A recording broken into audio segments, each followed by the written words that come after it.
ұрпақ бүгінгі. Армысыздар, құрметті тәуелсіз ұрпақтың тәуелсіз тұрғындары, құрметті студенттер.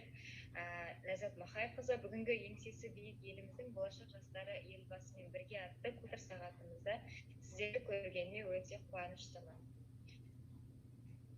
12 қараша 2020 жылы университетіміздің филология факультетінің қазақ тілі мен әдебиеті мамандығының 403 топ студенттері тұңғыш президент күні мерекесіне орай еңсесі биік еліміздің жастары елбасымен бірге тақырыбында тәрбие сағатын өткізді.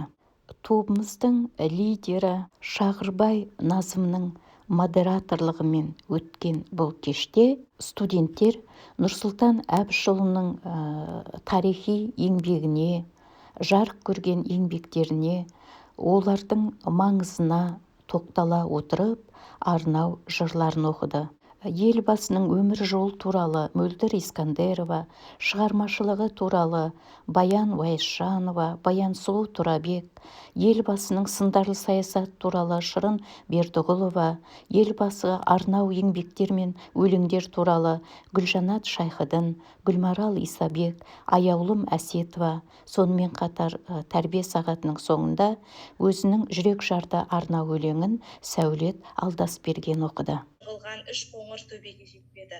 Балалығымның сағынышымның алтын қазығы сонда өткен деп өзінің сағынышын айта кетеді.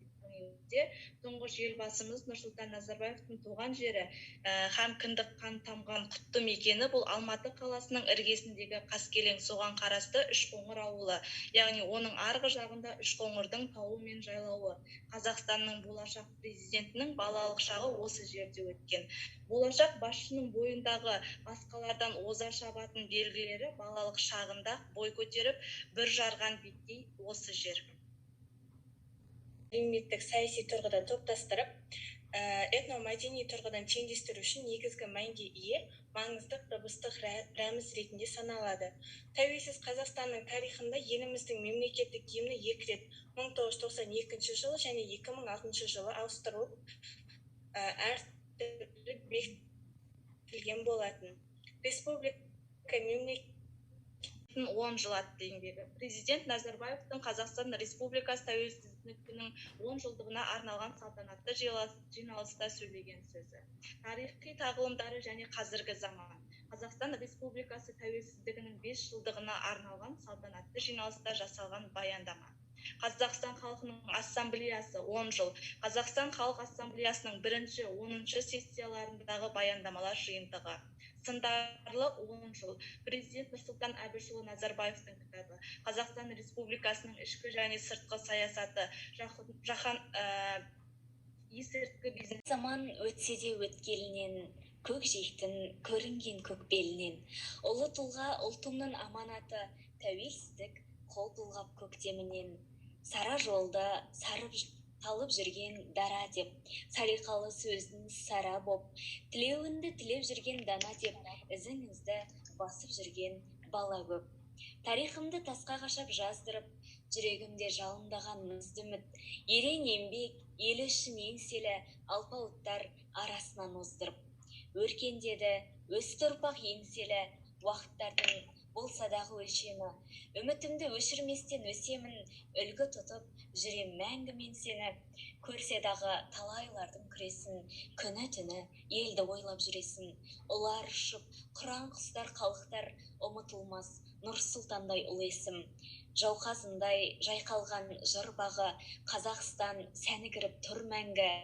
Еңбегінді еселетіп беселі, мақтан тұтып жүрер қазақ ұрпағы. Мен қосылған осы басқа елдің президенттерін айтатын болсақ, мысалға Владимир Путин, Ресей президенті баршамыз білетін, Нұрсұлтан Әбішұлы саясатта көптеген кеңес дәуірінен келе жатқан тұлға. Мені қатты таңғалдыратыны оның заман тынысын тап басып танитыны. Бұл қасиет бүгінгі әлемді дөп басып сезіне алатын қасиет. Оған қайдан дарыған деп өзінің таңғалысын білдіреді.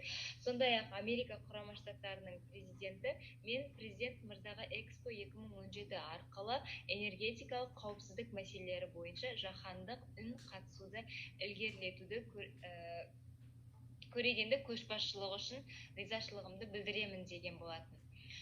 Сондай-ақ Түрік Республикасының президенті Қазақстан президенті Нұрсұлтан Назарбаев өз заманының аса көрнекті тұлғасы және түркі жұртының ақсақалы деген. Әзірбайжан Республикасының президенті аймақтағы бейбітшілікке бағытталған Қазақстан басшылығының жүйелі дана саясаты көбіне қауіпсіздікті нығайтуды көздейді деген. Яғни өзіміз көріп тұрғандай барлық елдің президенттері өздерінің Назарбаев жөніндегі оң пікірлерін танытқан болатын.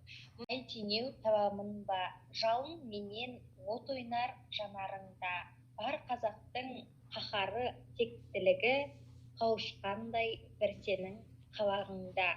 Ерге лайық ақыл мен парасатың, әлемге сен паш еттің алашатын, өжеттік пен өрліктің өңірінде кім бар екен өзіңмен таласатын. Қадамыңыз алғаттар сүрінбесін, ақындар арқа сүйер жырым десін. Ақ тілек, пәк көңілмен тілейтінім, Тәңірім сізге ұзақ ғұмыр берсін. Тәрбие сағатынан қысқаша видео шолу көңіл қойып тыңдағандарыңызға рахмет.